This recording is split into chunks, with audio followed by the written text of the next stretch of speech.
Welcome back, baby, to another weekly Insider episode with your boy Josh and Tyler. All right. I'm actually going to throw this one over to Tyler. He's got the news today, so let's run it. Yeah, so as we know, Josh is a Bills fan. I'm an Eagles fan, so I was disappointed, to say the least, with the Carson Wentz news. Ooh. So for those that did not see, Carson Wentz was traded to the Colts, which was a team that I had mentioned the previous, I think 2 or 3 of the previous videos about how they were likely a contender for him. But traded to the Colts for a 3rd-round pick this year and a 2nd-round pick, conditionally a 1st. The condition being that Wentz plays at least 75% of snaps or 70% of snaps, and they make the playoffs. I didn't know that was a clause you could do. Yeah, a lot of teams have done that. Remember, Leonard Williams on the Giants? He's a defensive end, played for the Jets initially. He's got a big afro. Maybe. But anyways, he was traded from the Jets to the Giants, I think 2 years ago. Mm-hmm. And it was the last year of his deal. He was traded for a 4th-round pick. However, they had a clause that if he was ever re-signed, like given an extension by the Giants, that 4th-round pick becomes a 3rd-round pick. And the Giants did, I think, have the option to extend him this year. So if he does get extended, I think that pick becomes a 3rd-rounder. Oh, nice. That's kind of cool. Stipulations like that. So that way, I think Ngakoue, there was something with Ngakoue trade too. I don't remember exactly. Oh, if he made the Pro Bowl. Because I don't remember if you've seen that, but there was people on TikTok trying to, like, Jags fans were hammering Ngakoue to get in the Pro Bowl so that they can get a better pick. Oh, shit. But teams had stipulations like that just because obviously the player, like Wentz, for example, had a horrible year, so who knows how much he's worth. But if you're the Colts, if he plays 70% of snaps, that means he likely was okay. So therefore, you would have given up a 1st. Whereas right now, if he doesn't play that, then he was shit. So you don't want to have given up a 1st-round pick. Mm-hmm. So it kind of benefits. Wait, you said something about the playoffs too? Yeah. So if he plays only 70% of snaps, but they also make the playoffs, then he gets it. Oh, so like say he plays 50% of snaps, but like they still make the playoffs. They're it stays a 2nd-round pick. Oh wow, yo, that's crazy. So that's the thing. Yeah, and then if they miss the playoffs, but he played at least 75% of the snaps, then it becomes a 1st-round pick. So basically, if he's the starter for majority of the year. Oh, okay. Sorry, I actually worded that wrong. I meant that. I meant like if he plays more than 70 and they don't make the playoffs, it's still a 1st-round pick. So if he plays, say, 72% of snaps, but they miss the playoffs, they don't get it. It stays a 2nd-round pick. Wow. It's 75 plus or 70 plus the playoffs. So there's like that 5% margin where if they don't. Okay. I was okay. All right. So the 70% only matters if they make the playoffs. If it's 75%, they could go 0-16 or 16-0. If he played 75%, they get the 1st-round pick. Oh, gotcha. Okay. But yeah, so the Eagles were getting aggressive calls. And after seeing the rumors about the Bears potentially giving up a 1st, I'm kind of disappointed that all the Eagles got was a 3rd-rounder this year. I did. It's a 30. Dude, that was honestly kind of shit trade. Not gonna lie. Yeah, I think the Colts got a steal. If you're the Colts, oh yeah, 100%. Like, what's the worst case scenario? He's not good, and you lost a 3rd round and a 2nd-round pick, which I guess isn't obviously great. But what was your better option? It's kind of worth a gamble. Yeah, it's kind of worth a gamble. So Cam Newton, Jameis Winston, Ryan Fitzpatrick, like you weren't going to get much else. Jameis wasn't bad. I don't mind. Played a near MVP level. Yeah. It was 3 years ago, but 2 years ago he carried the Eagles to the playoffs when they had all those injuries late in the year. Yeah. So we've seen Wentz play at a high level. We've seen him play at a very low level. Mm-hmm. So this is the Colts, I think, taking a swing for the fences and banking on the fact that putting him in a new environment, pairing him with his old offensive coordinator, which he almost won MVP with, he'll return back to form. And I guess if you're the Eagles, it's just getting what you can for the guy at this point. He wanted out, and it clearly wanted out a lot more than I expected. Because, like I said, a 3rd and 2nd-round pick isn't aggressive. No, yeah. But Jalen Hurts ain't the answer, though. That's for sure. I'm not a huge fan of him. So he is a good runner, and he has a stronger arm. So I compared him to Tyrod Taylor because he's not Lamar. He's not like Lamar type of runner. No. But he's a little bit better of a runner than Tyrod, I would say. Yeah. Tyrod wasn't ever. I think it was just the fact that he was elusive. He's able to break things, but. Yeah, I think Hurts has a slightly like bigger arm, like has more throw power and is more aggressive than Tyrod, but I don't think he's as accurate. Like Hurts was the least accurate quarterback in the league last year that played like more than like 10 snaps. Yeah. But I mean, he has at least some tools as far as his athletic ability, and he doesn't have a bad arm. He's just not very accurate. So who Yeah. knows? Josh Allen wasn't always accurate. Granted, he wasn't this inaccurate as Hurts was, but I mean, like I said, Wentz wanted out. They have an Hurts who isn't. I don't think I've said he's going to be a high end backup. So I guess similar to Nick Foles, where you're not going to lose a bunch of games, you're not going to win a bunch of games, but you're also not going to go like 3-13, and you're like, well, this is embarrassing. Yeah. So I don't mind having to roll with Hurts, and it's a win-win for me because I don't like Hurts. I think he sucks. Well, as a starter. So either he's good, and I'm glad the Eagles got a good quarterback, or he's bad, and I'm like, yeah, told you guys, he sucks. So I've had to hedge my bets with that one. There you go. But Colts getting Wentz, if he pans out, that's a Super Bowl caliber team. Yeah. They still got a ton of cap space. We talked about it last week. They don't have many. They have a ton of money. T.Y. Hilton's a free agent that they'll probably bring back, but that could also see them. They have some young receivers too. Yeah, Paris Campbell, Michael Pittman. Campbell was hurt all year, but when he's been on the field, they have a guy named Pascal, right? he's a free agent too. Oh, he is, okay. But he won't probably command a ton of money. But I wouldn't be surprised to see him go elsewhere and see the Colts kind of sign two bigger name guys, like bring back T.Y. and maybe sign like Allen Robinson or something. Yo, imagine, Allen Robinson. I was just about to say that could be crazy. But yeah. So yeah, I mean, I saw that it was the biggest dead cap hit. So the Eagles trading him was a 33 million. So it counts 33 million against their cap this year, which was the largest dead cap amount in NFL history. So the Eagles only saved $1 million trading him. Nice. So not doing much to help the cap space. However, I guess moving on from that, one thing they did do to clear some cap, and we'll kind of move a little into this, which we'll see more and more of happening in the next month or two. They cut Deshaun Jackson, who I still think can play. When he's on the field, he does things still. He's been hurt a lot, though. He's just never on the field. Yeah, last year in 2019, his first game against Washington, he had like 100 yards, 2 touchdowns. Yeah. And then played 14 snaps the rest of the year because he was hurt. And then this year, I think, played 200 snaps total. But yeah, I mean, he had like the 80-yard touchdown against Dallas. He had a couple games of like 6 catches for like 50 yards. So when he's on the field, he can compete. I think he's going to end up in KC. Go back to Andy Reid, be the third or fourth guy, speed guy. What the fuck, man? I wouldn't be surprised. That would be actually wild. Give Patrick Mahomes even more weapons. Yeah. Because they're losing Demarcus Robinson and Byron Pringle are both free agents. Granted, they can bring them back, and Sammy Watkins actually. They have Hill and Hardman. I don't think they bring Sammy Watkins back. I don't think so either. I'm just saying I think they only have 2 or 3 wide receivers on their roster going into the offseason. So bringing in a guy like Deshaun Jackson, I think makes sense because they're also not asking him to play 100% of snaps, where he has more likely or more injury prone, I guess. Yeah. Kind of throw him out in those 3rd and 15 situations, extend the field. Yeah, he'll just kind of do like what Demarcus Robinson did. He'd be like that third option, but you obviously can't ignore them. No, yeah. But yeah, then we've also seen some other guys already. The Packers released their starting middle linebacker, Christian Kirksey. You might not know this guy, but a tackle that played a good amount of snaps for them, Rick Wagner, they got released. Kawan Short, I don't know if you remember him from the Panthers. Their year Cam won MVP. Kawan Short had a monster year as a D tackle. He's had some injury issues the last few years, but he got cut. So that's kind of a big name, kind of like a Gerald McCoy type guy, I guess, when he was a free agent last year. Oh, okay. The Falcons released a couple starters, not that great, but again, still starting caliber guys. Yeah. Allen Bailey.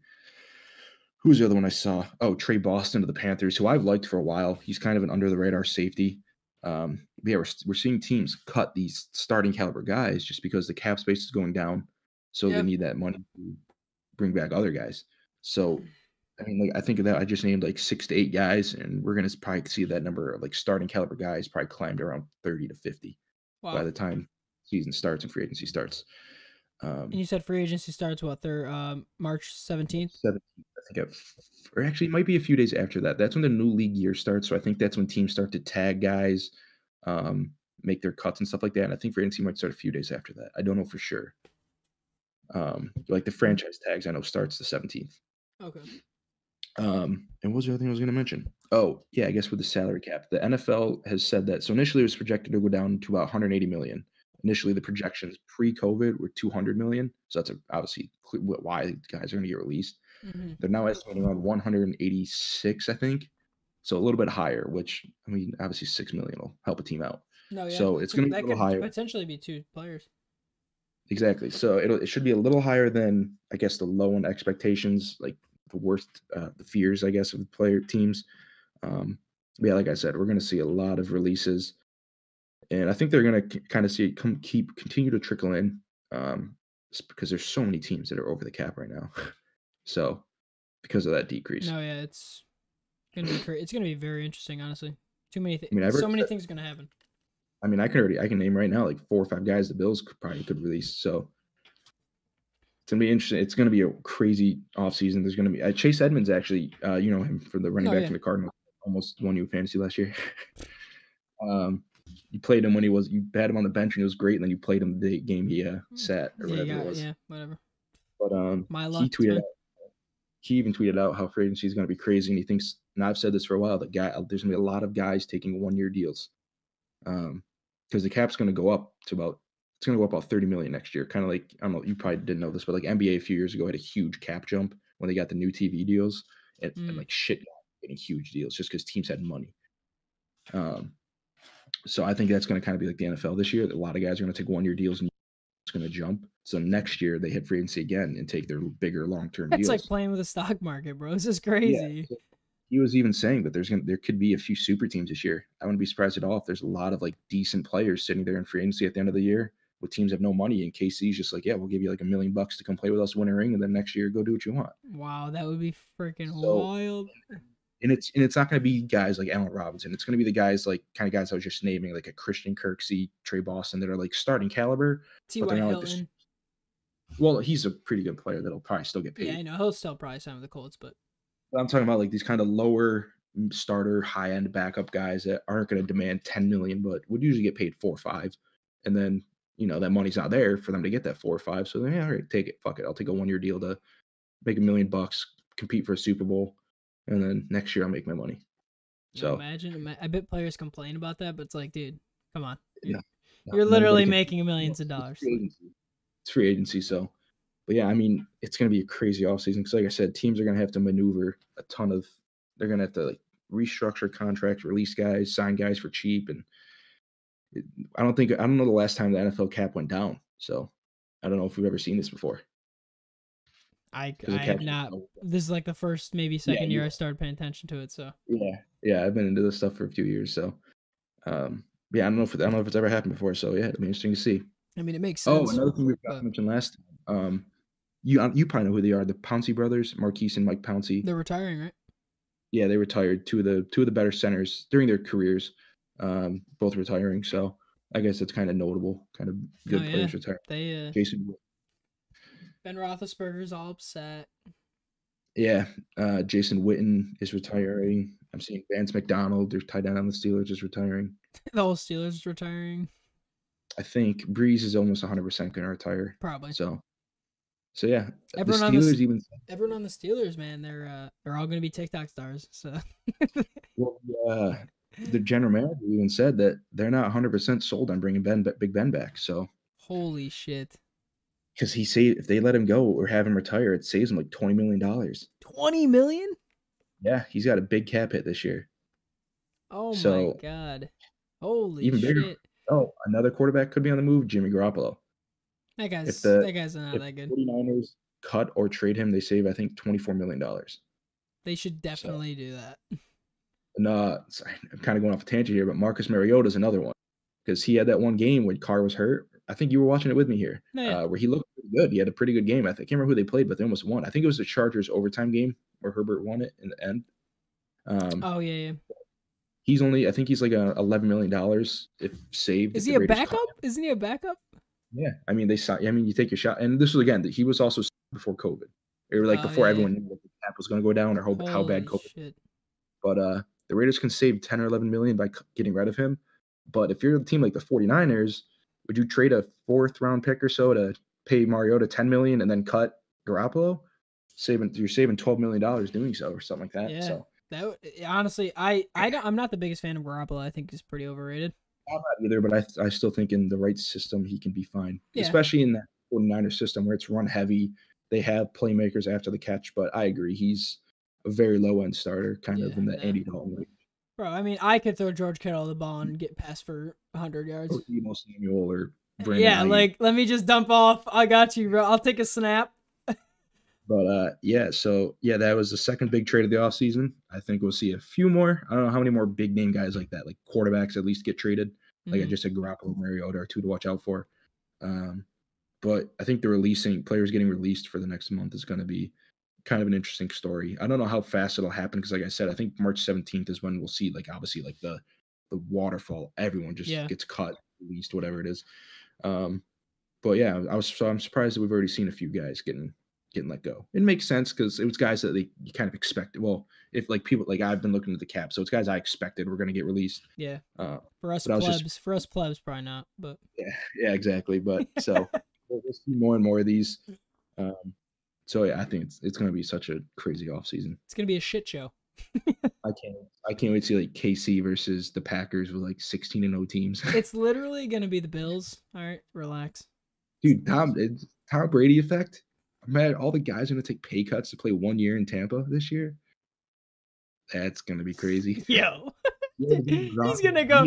Oh my God. He's going to go to, he's going to get 8 rings. What the fuck? Aaron Robson's going to sign for 1 year, $2 million, and go win a ring. And let me get paid by Jacksonville again next year.